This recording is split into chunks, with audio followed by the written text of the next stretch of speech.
Good morning, everyone. Good afternoon. This is a program that has been done with great collaboration and with deep appreciation to the United Religions Initiative, because they are presenting on World Unity Week, which is also a part of URI in the sense that we are partners with Unity Earth, and they're also a cooperation circle. We welcome you today to the May Peace Prevail on Earth room in World Unity Week. And I have the distinct pleasure of turning it over to Nyasha, who's going to take us to South Africa for this wonderful morning's adventure.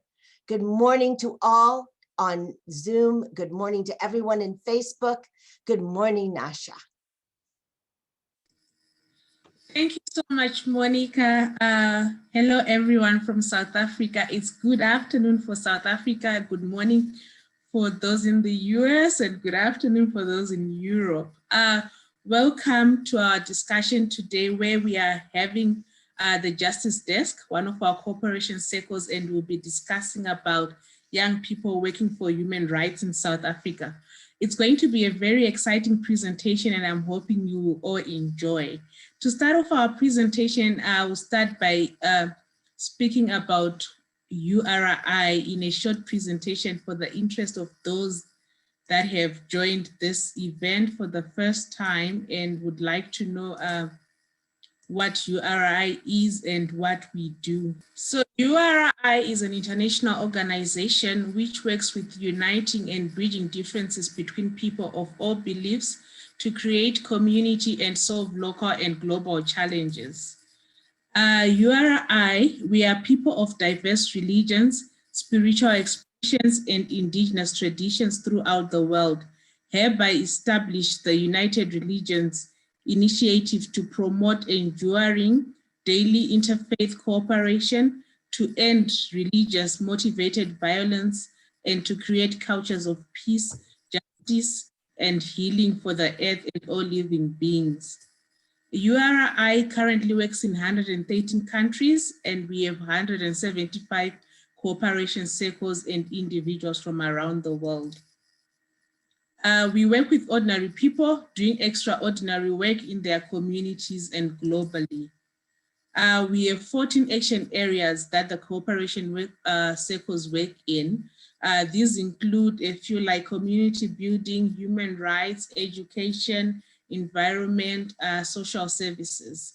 Our cooperation circles do work in one or more action areas of URI, creating on-the-ground solutions in areas that have been identified by their communities as crucial for health, happiness, and success for all people living there. Join us on our different social media pages, and you can also email us and find out more information about URI on the website. So next, I'll introduce the Justice Desk, who will be making a presentation. My name is Jessica. I'm the CEO and founder of the Justice Desk, which is a CC based in Cape Town, South Africa. We operate across South Africa, Zambia, and Zimbabwe, and our mission is to promote the power of everyday activists. So we believe that the true experts in a community as to what their issues are, but also how to solve it, are community members themselves. But because our entire continent's history of colonization, and in particular South Africa's history of things like apartheid, we don't always have the same access to tools and skills and resources and knowledge. So what we do as an organization is we train and educate and empower everyday people to be human rights defenders and everyday activists. We have impacted the lives of over 1.4 million people in 8 years. We are a youth-led, founded, run, driven organization. And we're just really excited to be a part of this URI journey. We joined last year.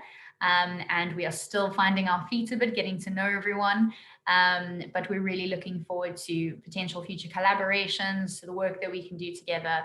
And just thank you very much for giving us the opportunity to present our work to you today.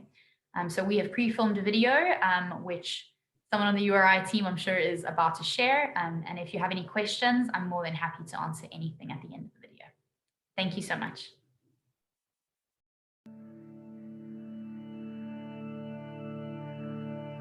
Hello everyone, my name is Jess Dewhurst and I'm the founder and CEO of The Justice Desk. The Justice Desk is an award-winning human rights nonprofit organization. We are based in South Africa and we operate across South Africa, Zambia and Zimbabwe. Our main focus is to empower the everyday person to lead their own change. We believe in everyday activists. We believe that the everyday person is the true expert as to what their issues are, as well as how to solve them.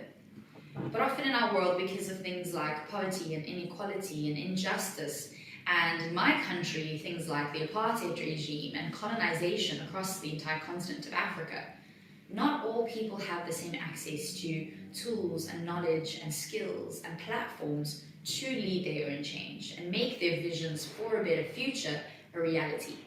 So that is where we come in. We help to educate and train and empower and lobby so that the everyday person can become an everyday activist and lead their own change.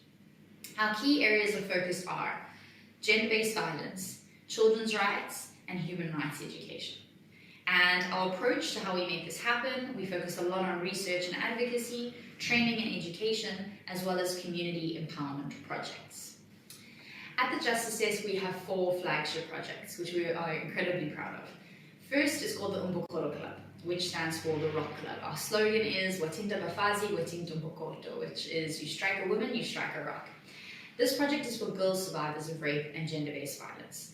Our young girls are between the ages of 9 and 19, and in the program they're taught a variety of things from fitness and self-defense, empowerment workshops, how to be a leader, how to run campaigns, how to take up space in your communities, but also mental health care and support. Our girls have access to trauma counselling, as well as other mental health care services. It's an amazing project with incredible girls that are really leading the way in ending GBV. Our second project is called Nsikli Temba, which means Pillars of Hope. It's an incredible project for young boys without fathers or father figures. South Africa, unfortunately, is known as the fatherless nation because more young children don't have fathers than those that do. And this project is really special. A group of incredible young boys coming together to stand up against toxic masculinity, to stand against gender-based violence, and to stand for the rights of women, and to stand for equality and justice.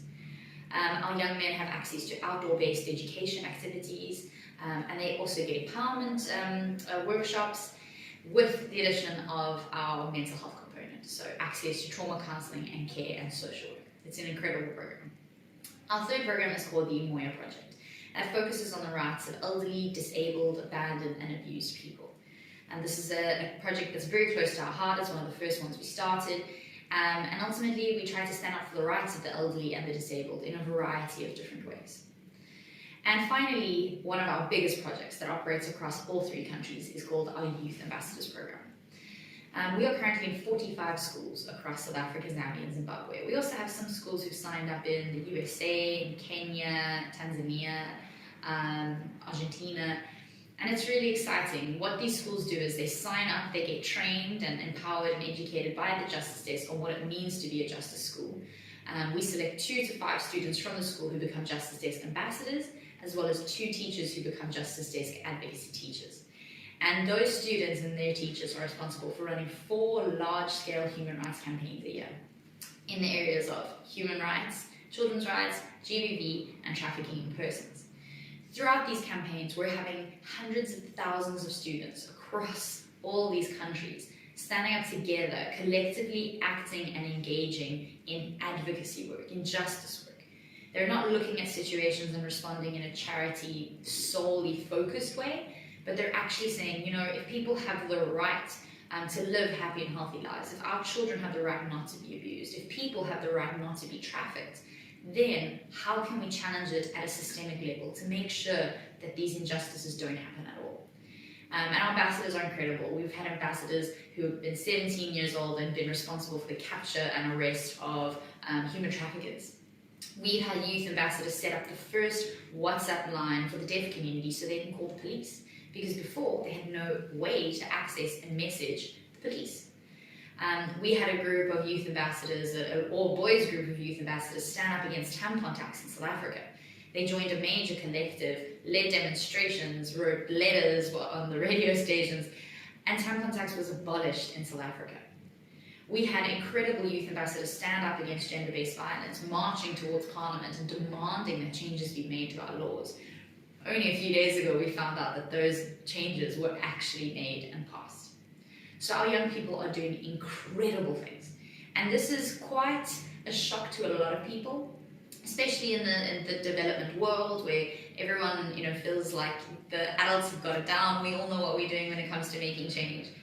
And now we're seeing this incredible movement of young people stepping forward who are saying, we have different ideas. We have some exciting new things we want to try.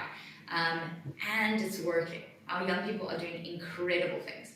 And I'd like to share a bit about their work with you all today, just to encourage you to really realize, promote, and support young people who truly have the power to change this world. It's incredibly common for me to hear a lot of adult-aged individuals say things to young people like, the problem is too big. It's just too big, you're not going to be able to do anything about it. Or, we've tried this. We've tried to address this before and it didn't work. Or, you shouldn't be focusing on this, you're just a child. You should be focusing on school, focus on home, and leave everything else to the adults. And every time I hear someone say those things, I get so frustrated because at the end of the day, change has always happened when it has been led, inspired, and run by young people, by children. And sometimes we put the term child on young people as quite a negative thing, as quite a barrier, as this is the box that you must sit in and stay in, because this is not your world now, it's your future.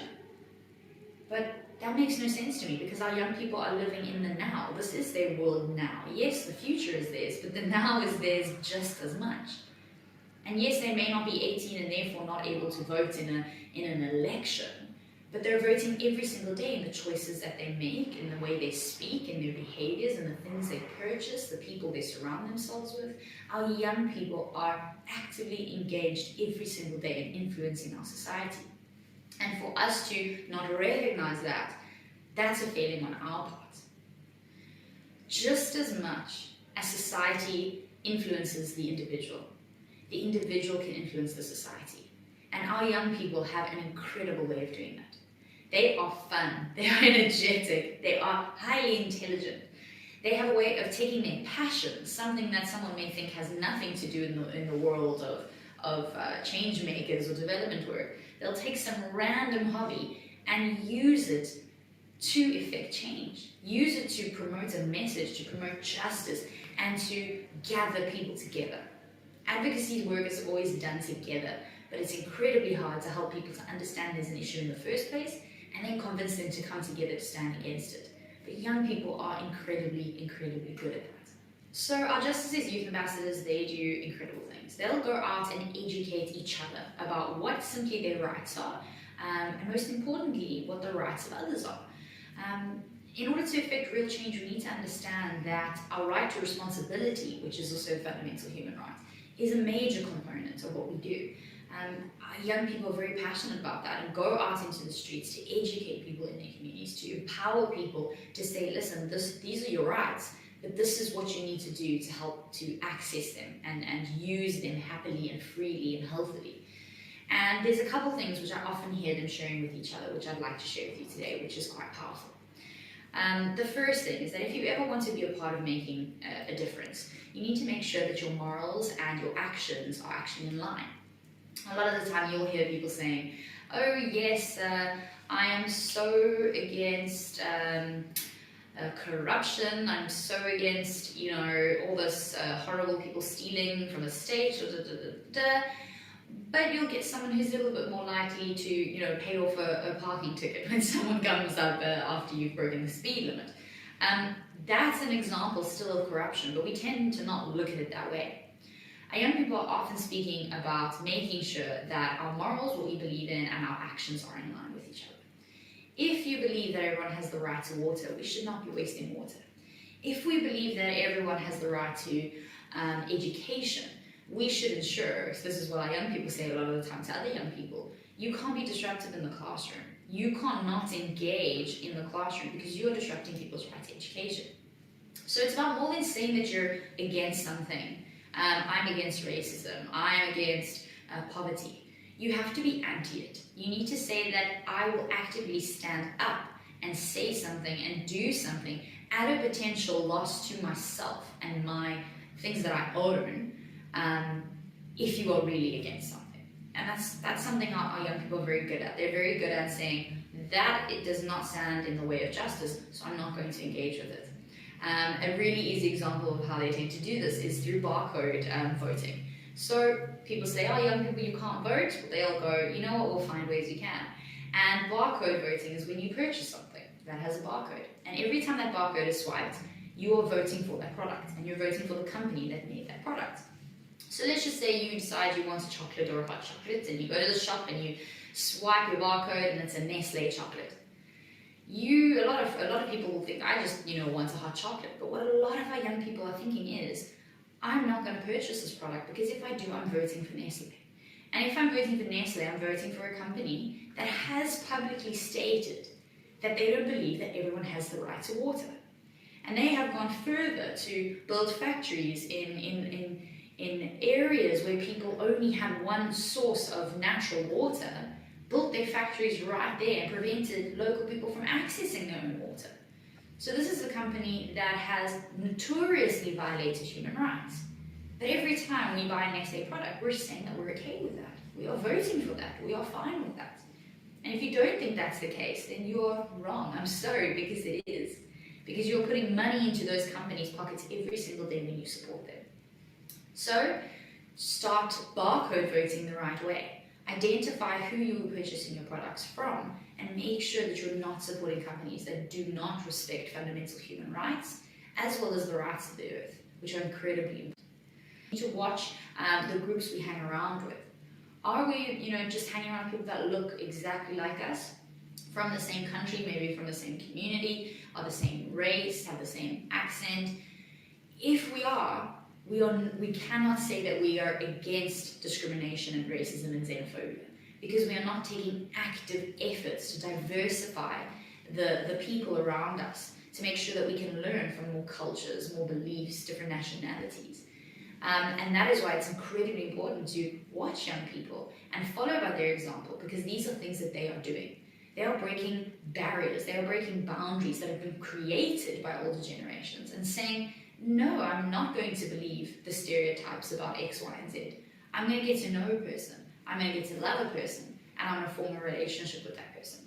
And at the end of the day, that is the only way that we are going to move forward in a country, in a world that is so heavily divided based on our differences.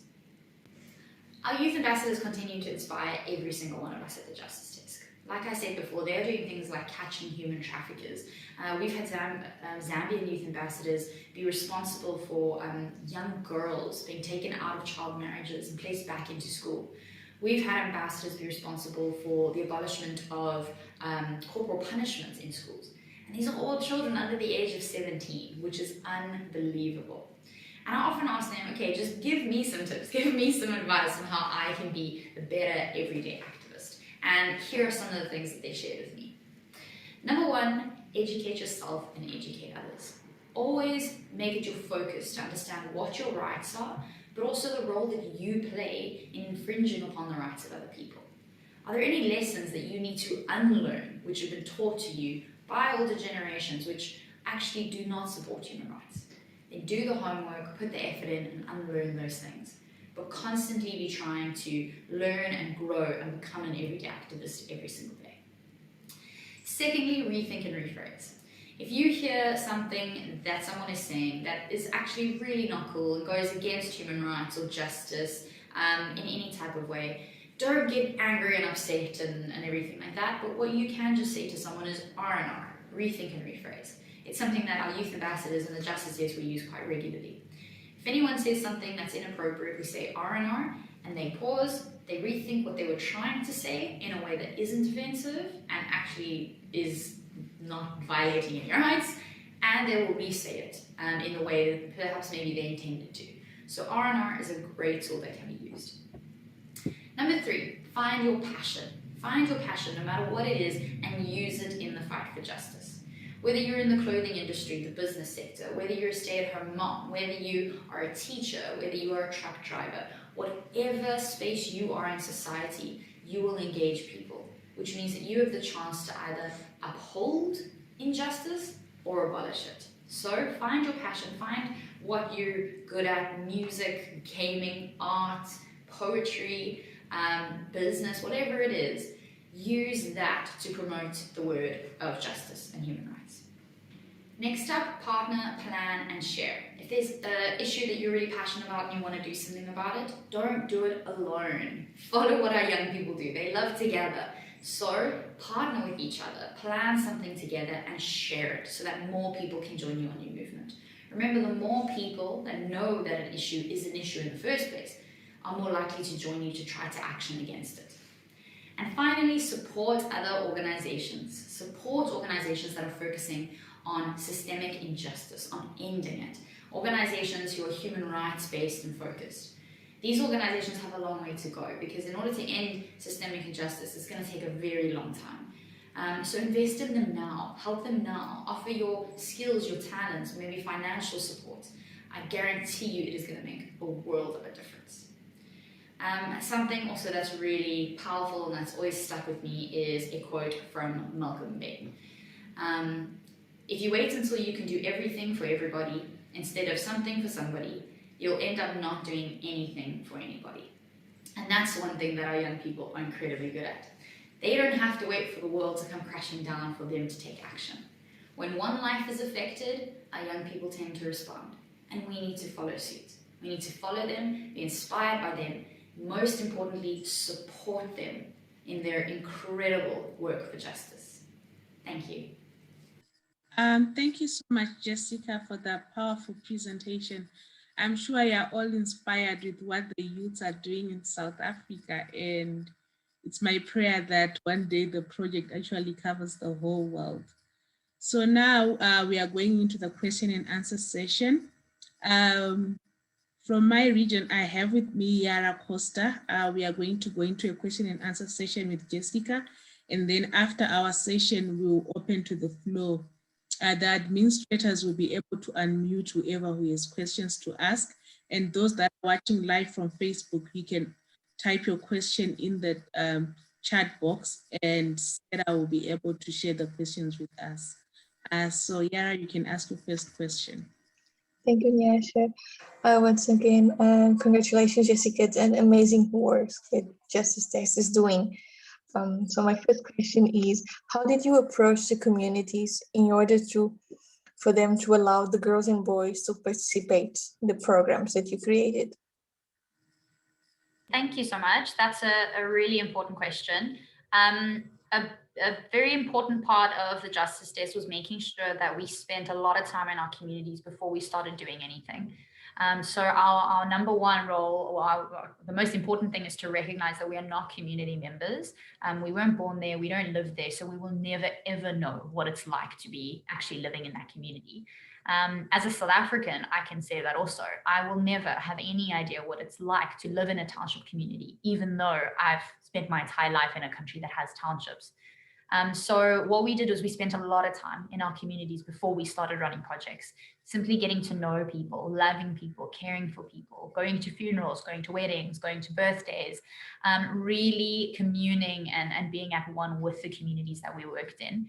And after about 3 years of really intensely doing that, we worked alongside our community to co-create our projects. So our projects have been created with the guidance and the opinions of our community members ingrained in every aspect of it.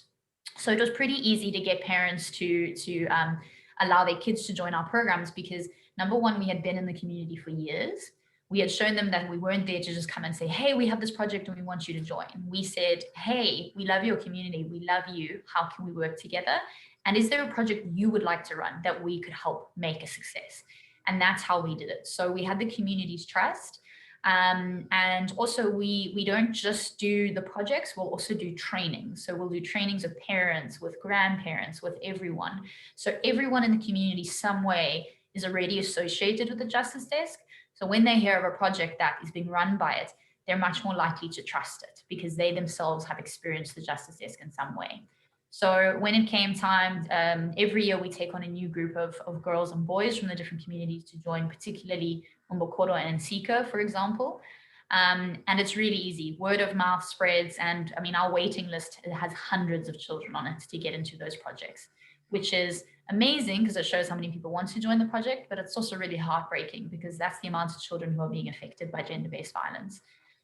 So yes, trusting the community, loving the community, opening our doors and allowing them to lead the way. That's the way that we get kids in our projects. Thank you, Jessica. So my second question is was there any specific concerns from like when Justice Desk launched the program, was about to launch the program? Were you guys concerned about anything specific to launch the programs? Yes, so one of the biggest concerns we had was that South Africa is currently experiencing a femicide. So South Africa is the most unsafe place in the world to be if you're a woman. Women are more unsafe in South Africa than they even are in war-torn countries, so countries that are experiencing an actual war. Our murder rates and rape rates here are also the highest in the world. So we were very concerned because obviously that doesn't just happen. It needs to have societies and structures that support beliefs of gender-based violence. And in South Africa, we have that very strongly. So we have beliefs that women are second-class citizens. In some cases, we don't even believe they're human and deserve human rights. We believe children do not deserve rights. And we believe that men are superior in practically all ways. And that is reinforced through religion and culture and societal beliefs and practices. And because of that, we were concerned that when our children started standing up against gender-based violence, that there would be pushback from the community itself. So what we did to try and address that was we started working with the parents, with the grandparents, and with the teachers before we started working with the kids.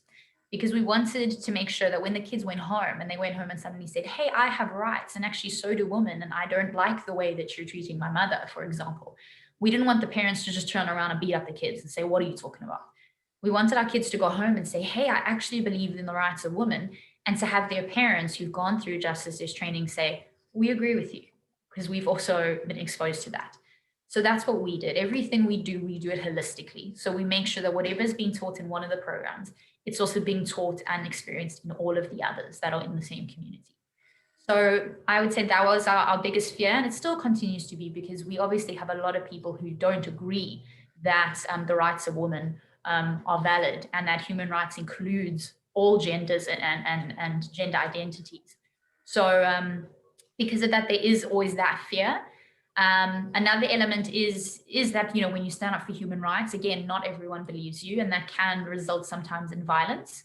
But we understand where it comes from, and we work very closely with community members to make sure that it doesn't happen. But it is something we need to be aware of constantly, and something that we have to work with our young people to overcome constantly. And then okay, sorry, Yara. Are you done? Okay, so the next question is, your work involves a lot of community work. You engage with the community very often. How have you adapted to the COVID-19 situation? Has it affected your work? It most definitely has. So our trainings, a lot of our training, in-person trainings had to stop during COVID. We moved a lot of our, for example, our youth ambassadors program. We would fly children for our big annual conference into South Africa once a year from across the countries for a big justice rally. We couldn't do that last year. So what we decided was we moved everything online onto Zoom. So when it comes to our youth ambassadors, they meet all together on Zoom regularly. Our trainings with our teachers and our parents, we do a lot of that on Zoom. But it has been really difficult because we work in some communities, for example, in Zambia, who do not have access to electricity. So they can't use laptops, or, you know, they don't have access to the internet. So what we also had to do was we mass printed a lot of our materials, and we had them couriered and delivered to the communities that we worked in. And something else that we do with every project that we have is we train local community members and we mentor community members to over time take over our projects entirely, so that it is truly community owned and sustained and driven.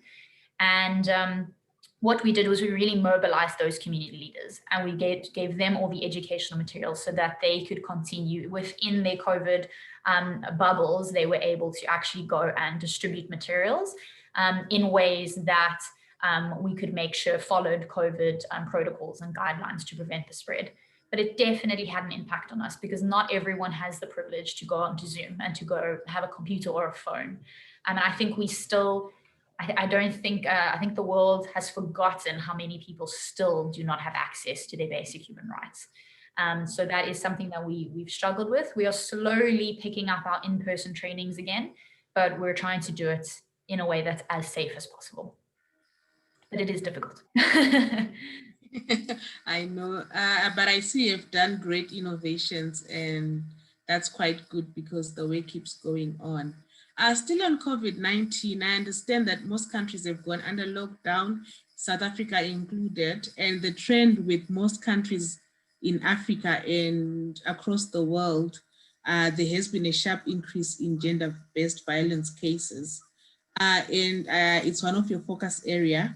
What have you done to address the problem and at the same time complying to the COVID-19 restrictions? So something that we did would work pretty well during the initial lockdown in South Africa. So when the country went on our massive lockdown, the Justice Desk was asked to continue working as an essential service. So we ran food programs to make sure that there were a lot of communities who, for example, are in conflict with the government. And because of that, anytime they try to enter a community, there is confrontation. So because of that, there were two communities in particular where we worked alongside our Department of Social Development, that we would make sure that people were being fed, elderly people were being fed so they could take their chronic medication, and just everyone who now suddenly didn't have work and were actually dying because of starvation, never mind COVID, were experiencing. So we ran a food program in 3 different communities. And what we did to try and address gender-based violence was, on the side of that, we would have a queue for the food, but we'd also have a different line. We'd make sure everything was carefully distanced. We had COVID compliance volunteers. It was very, very strict. But what we did was we had a sanitary line where women and girls could come, and as they were collecting their food, or maybe as their partners or whoever was in the area, they would go and stand in the line to get sanitary items, so pads and tampons. Now, men didn't go into that line because obviously they didn't need tampons or anything like that, but the women did. And it was also very unlikely that men would feel like they needed to collect for their wives or daughters. So it was mostly women in those lines. And we would give them sanitary packets, but within the packet was hidden a documentation which taught them about gender-based violence, but also gave them the vital contact details they needed in case at home they were stuck in lockdown with their abuser. And that line included the National Gender-Based Violence Hotline, which they were able to use to make sure that police were able to get to their home to rescue those women and children from situations like that. So we used sneaky little ways like that because we also didn't want to just hand it out because it could be seen as a threat to people in the communities. And then also sometimes men wouldn't allow their wives and girl children to come to the food program in fear that we would teach them about gender-based violence and that what was happening to them was wrong. So we had to find alternative ways of doing it. And we used our sanitary distribution aspect of the program to do that. Wow, that was a very great initiative. It's very impressive. You also mentioned that you work in 3 countries, which is Zambia, Zimbabwe, and South Africa. Have you got any other aspirations for growth within the continent and actually internationally? We would love to operate across the entire African continent. So the continent of Africa is our home, and we feel hugely responsible for doing everything we can to support our family members across the continent and the globe.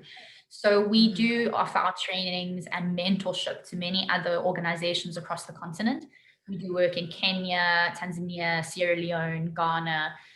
So those are just some of the countries that we've worked in. And we've actually had young people and groups from those countries come down to South Africa to see how we do what we do, where we train them and upskill them, build their capacity so they can do similar work back in their countries.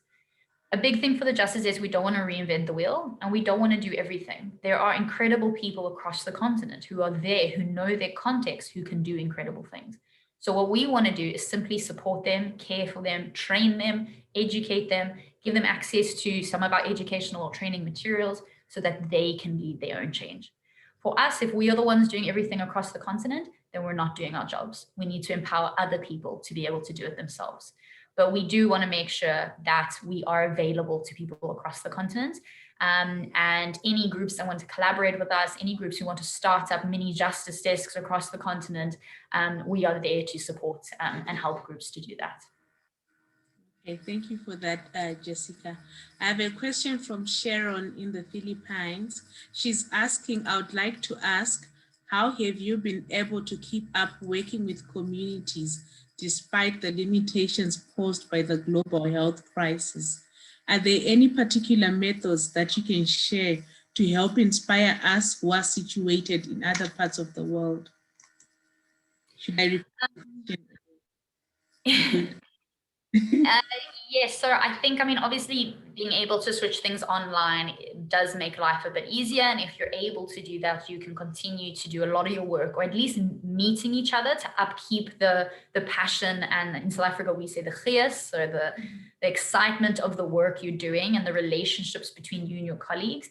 It's very important to keep that going, even if you're still not able to actively run your project. So to try and meet over Zoom, to try and meet, whether it's, WhatsApp groups or whatever it is, do whatever you can to keep the fire alive, to keep the passion for the work that you're doing alive. And also, if you need to mold what you're doing to face the current crisis, don't be afraid to do that as well. As a human rights organization, we don't do a lot of charity-based, welfare-based work, but we needed to do that during COVID. The food program, that's not something we usually do, but we had to evolve and we had to change and meet the current need. We also launched a massive PPE project where we distributed thousands of kilograms of sanitizers and thousands of masks, and we just mass distributed things. But every time we did distribute a COVID PPE item, we made sure that there were human rights educational materials alongside it. So we tried to make sure that everything we did still had a component of who we were as the Justice Desk and what we were trying to achieve, which is universal human rights. So yeah, we met the need. We did what we can to try and assist with what currently communities needed, which were masks, PPE, the sanitizers, but we made sure that they were still getting access to educational materials, that they were still getting access to materials that they could use during lockdown to educate and empower themselves.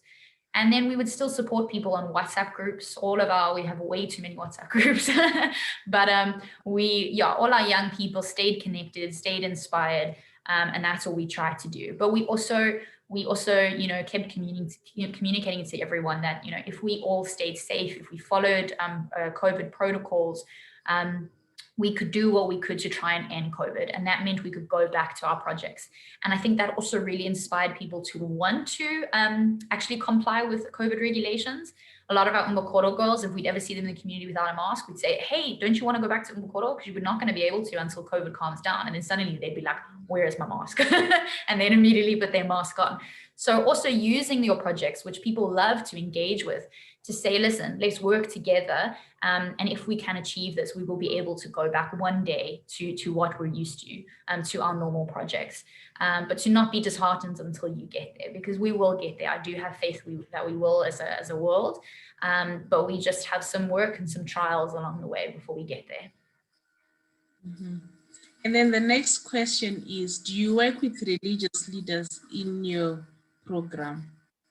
Yes, we do. We will work with religious leaders, community leaders. We'll even work with gang leaders in communities. Whoever holds positions of power, we will work with them and alongside them to try and achieve what we're trying to do.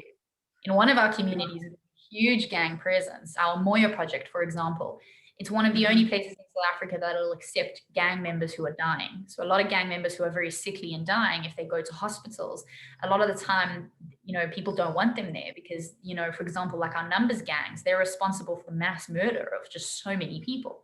So so a lot of people are turned away. Whereas at the Moya project, we've taken a lot of gang members who are in their last few years of life, and we just keep them comfortable and healthy and warm until they pass. And one of the gang leaders, one day I was actually reading to one of the gang leaders, I don't even remember what I was reading. And all of a sudden his face lit up and I was so excited because I've never seen him smile since he had been at the project. And I was like, oh, was there something in the book? And I turned around and the leader of the gang was standing behind me and I was petrified. His entire body is covered in tattoos. And I remember just being like, oh my word, this man so scary, but also, wow, like, you know, he's violated so many human rights. This really isn't a nice person. But he turned, he looked at me, he looked at the book in my hands, he looked at his ultimately his gang member, meaning his family member. He looked at him and he turned to us and said, no matter what you do in this community, know that you will be protected by us.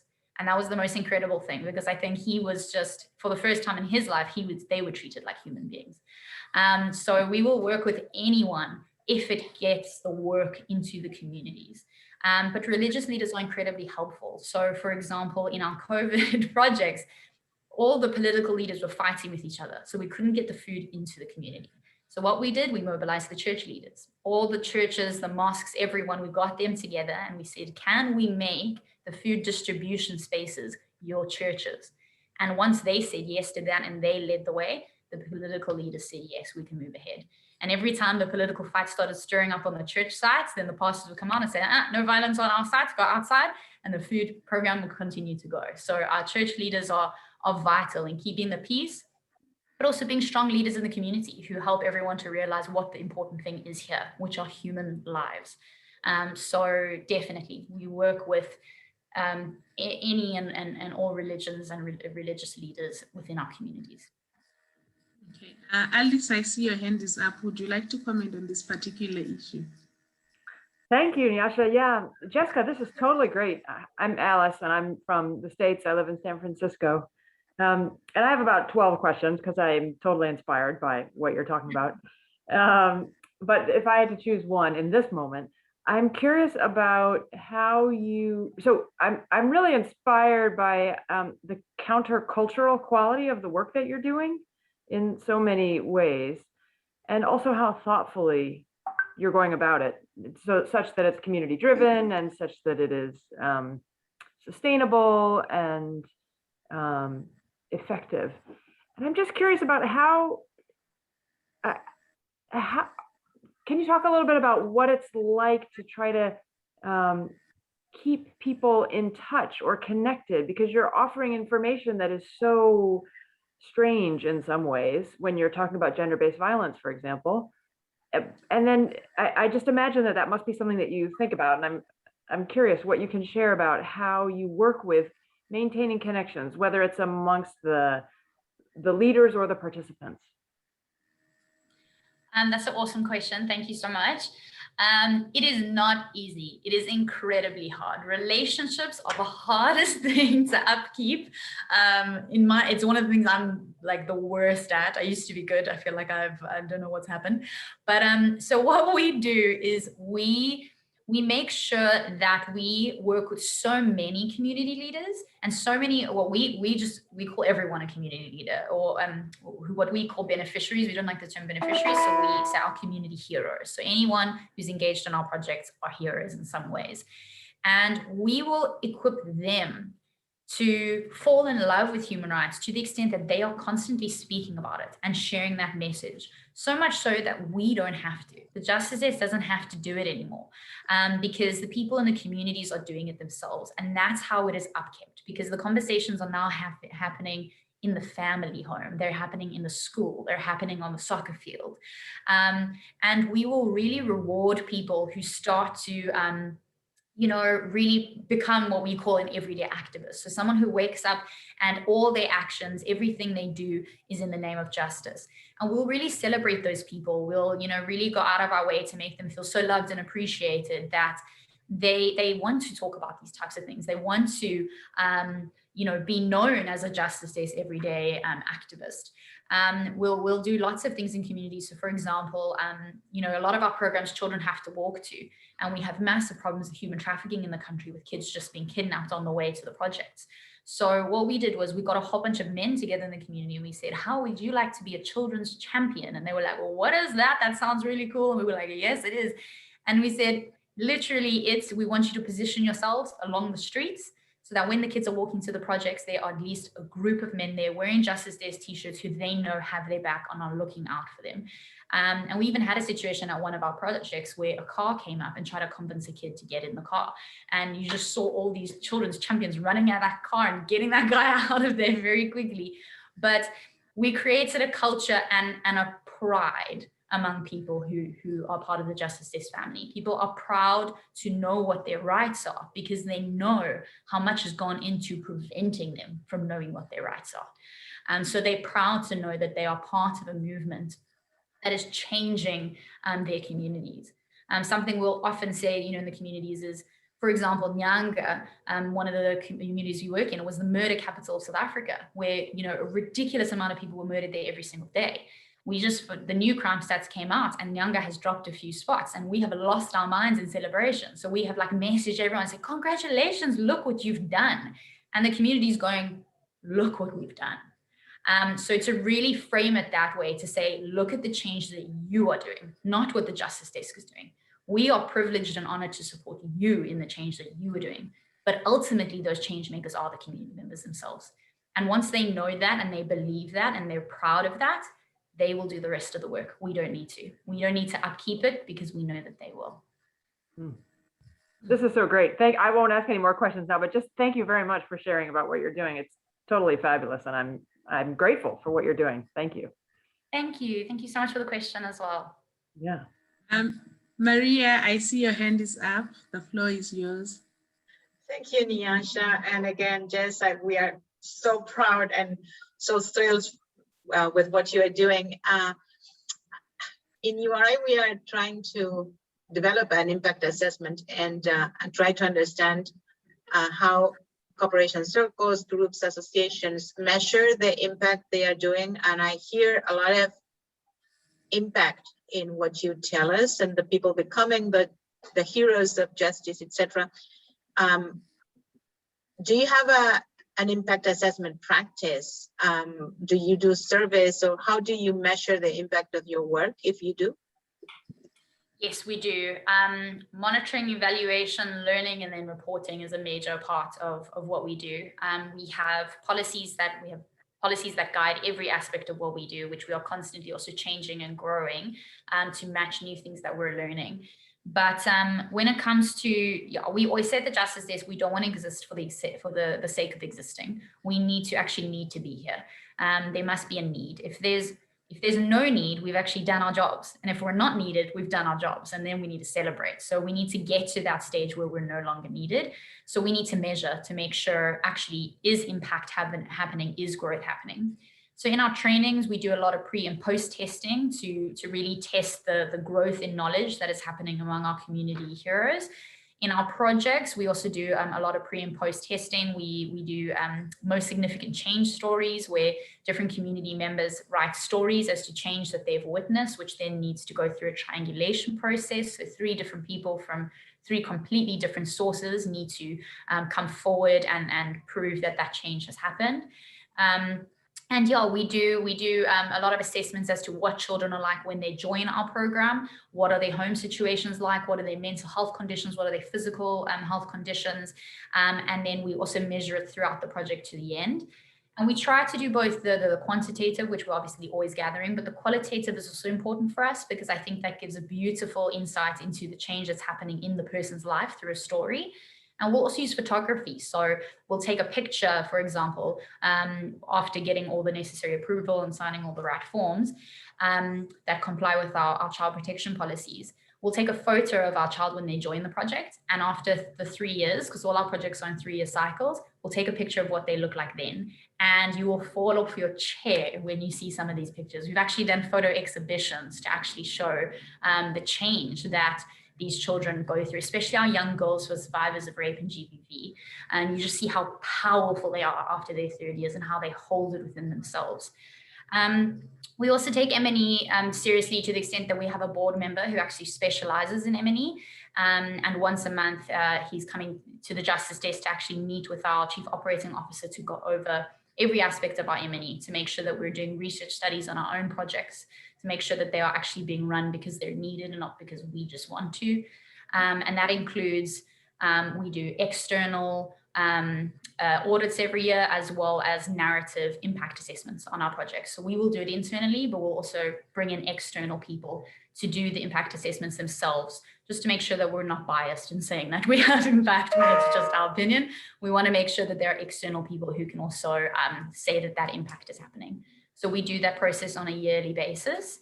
And we're always looking for new ways to improve it. So actually our team right now are redoing our entire Umbo Cordon and Sika manuals, and included in that is to really look at every aspect of the way that we measure our impact.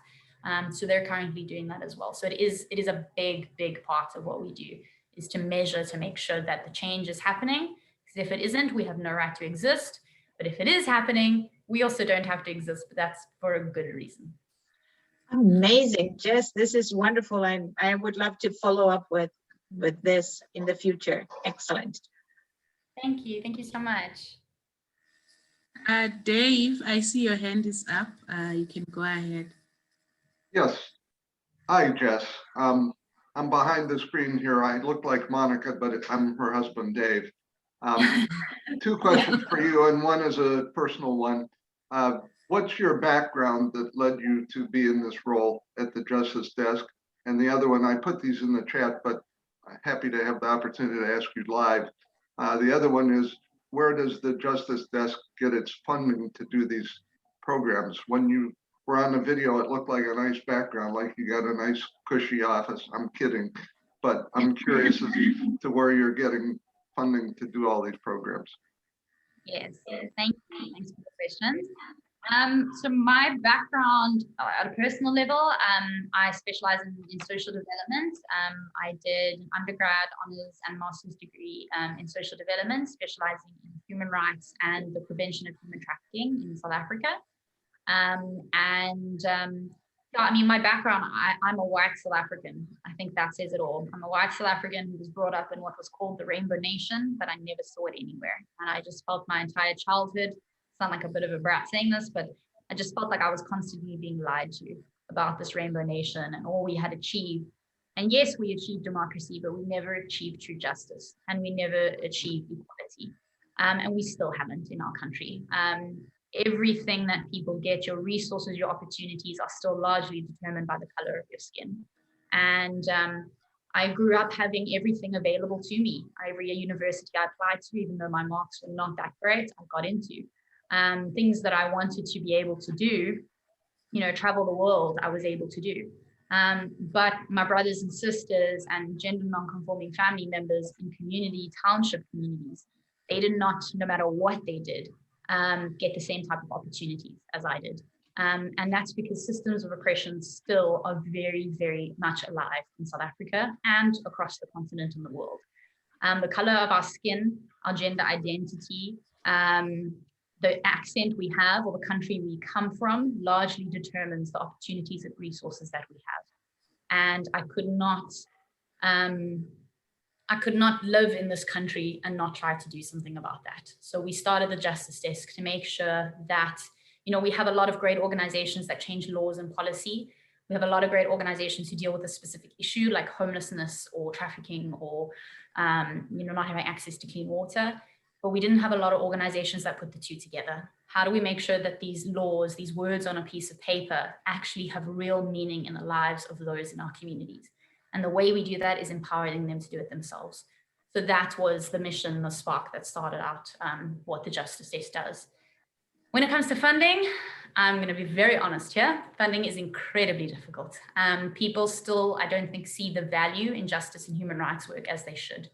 For us, justice work, we're trying to solve the issues. We're not just trying to put plasters on wounds. We're trying to change people's minds, which in my opinion is the hardest thing that you can do. And it needs to be done with a lot of patience, a lot of compassion, just a lot of time. And because of that, you don't get as quick measurable results as if you hand out 5,000 school shoes. Once you do that, it's a quick picture, a quick tick on a form, and it's done.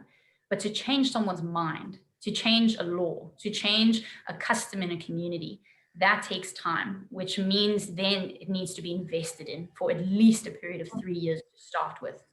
And that's not very popular for funders. They like to see immediate results year by year. So we've had to really look and really try to find funders who believed in what we believed in, which is that if we truly transform the way a society thinks and what they believe, we will solve all future issues in that community. And that is worth the time, and that is worth the resources. So our largest funder is Mission Cara, a missionary arm of the Irish government in Ireland. and Emma Rice Foundation Australia, which is a Catholic schools trust in Australia. We also receive different pockets of funding, maybe from companies, or we used to receive funding from an organization in the UK. They had committed to 3 years, but it's very difficult. A lot of funders don't want to fund things like salaries and administration, which for me is also a huge justice issue, because people want to run projects, but they want to exploit people to run the projects. Doesn't make any sense. I am always on the lookout. Our donor liaison, Lisa, we brought her onto the team this year just to help us find more funding partners and donors, and to try to create other sustainable sources of income so that we can cover things like our salaries and our administration, keep the lights on. But yes, when it comes to the video, we are very good at one of our officers, our chief operating officer always says, we fake it till we make it. So a lot of our furniture is restored. We buy it, it's broken, we fix it, we paint it, it looks beautiful. And people always go, oh, wow, this looks amazing. And we're like, yes, actually, we've put a lot of work into it. So 2 years ago, we had a massive fire and our entire offices were destroyed. And we had to, so a lot of our furniture at the bottom, you'll see has a lot of water damage, which we've just covered in paint.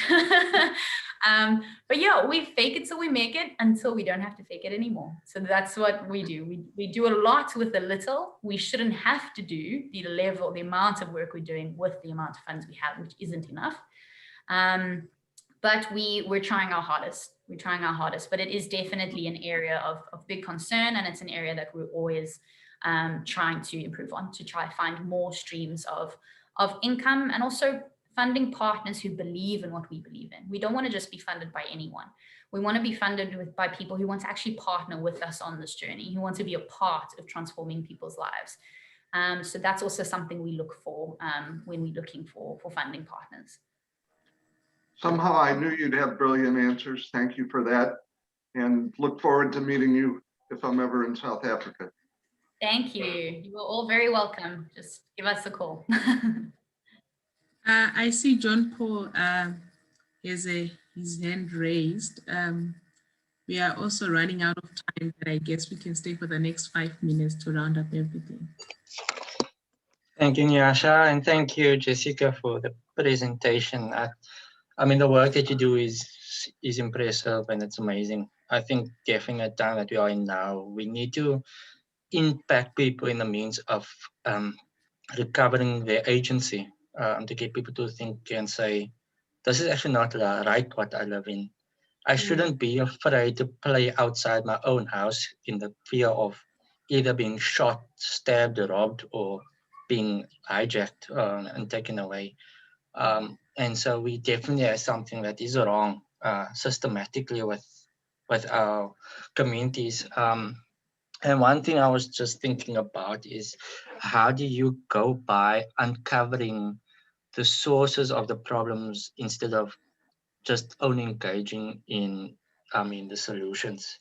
So for instance, we do have an aspect with gangsterism and things like that. And so how do we tackle the problem that we have around that? How do you, instead, like one of the things I was thinking about is the floor is leaking, but we're trying to mop up the floor while the tap is still open. So how do we get to close the tap in the aspect around the issues we face? So what is your approach to that? Yeah. Thank you so much for the question. I love your background, by the way. It looks really nice. And that was an awesome example. We often use the example of like scratching yourself, and charity welfare work is by putting a plaster on it. Whereas justice work is saying, where did you scratch yourself? Let's fix the fence and make sure no one is ever scratched again. And that's what we're trying to do as human rights champions. So how we do it is we believe that the root cause of all issues is when human rights are not respected and protected. And that comes out in two kind of main ways, which is poverty and inequality. So we help our local community members. We do a lot of activities. We'll do community mapping exercises. We'll do giant needs assessment activities where we'll help community members to take an issue and trace it back to what the root cause is. So an example would be homelessness. And we'll always say, okay, because I think that's an example that's quite common around the world. I think there's homelessness in most countries in the world. So if we had to say, you know, when it comes to homelessness, what would the charity response be to that? And that would be to give someone a home, or to give them money for a shelter, or to give them food or clothing. And our question to our community members would be, okay, that's great. But my question is, have we solved homelessness by giving that person a house, or by giving them food or a shelter voucher? And the answer is no, we haven't solved homelessness. We haven't actually solved anything. So what we'll say is, okay, well then let's immediately start engaging in justice work. And the first step to do that always is simply to go and meet people and commune with people who are different from who you are. So go up to someone who's homeless and be like, hi, my name is Jess. Already doing that is an act of revolution. You are breaking boundaries, and you are really telling the world, who keeps telling us these are all the reasons you don't get along and you shouldn't get along with people who don't look like you or speak like you or whatever. Just by going and forming a relationship, you're already challenging that. And then you need a question. Why does someone not have, why is someone homeless? Because they don't have a home. Why don't you have a home? Because I don't have money to get a home. Why don't you have money? I don't have a job. Why didn't you have a job? Because I didn't get an education. Why didn't you get an education? Oh, I dropped out in grade 3. How could you drop out in grade 3? Well, I was in a township school and there were 60 kids in the class and the teacher never realized I was there, so I just stopped going. So we'll always ask the question, is the problem here the fact that a person is homeless? Or is the problem the fact that that person grew up in a community where their fundamental human rights for quality education were not protected? That's the root cause of the issue. And no matter how many homes we give out, which is important because we must engage in charity and welfare work. If someone is suffering, we have to help them in the now. But we need to also start thinking smartly about this. And we always say 40-60, 40% charity work, 60% justice. We need to start addressing the root cause of that issue. Because if we can fix that school and make sure those kids are actually having access to proper quality teachers and books and are graduating, we're changing the entire future of that entire community. Because every single day, I guarantee you, there are more and more kids coming out of that community who are going to end up homeless. So until we address the issue at its root, and until we help community members to identify the issue at its root, nothing will change. But once they do identify it, and once they do start speaking the language of human rights, you'll start to see, because human rights are so interconnected, you cannot have one without the other. And if one falls, eventually they will all fall. So if you get people speaking about it, suddenly human rights will start to apply to every aspect of their life. And that's when we're starting to address the poverty, we're starting to address the inequality, and that's when real change starts to happen.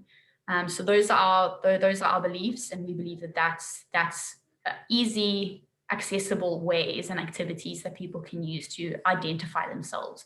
What is the real problem here? And how can I actually solve it together as a community? Thank you so much, Jessica. In the interest of time, unfortunately, we can't answer all the questions that I still have in the chat box, but I've also shared Jessica's email address for those that would want to reach out to her and discuss this further.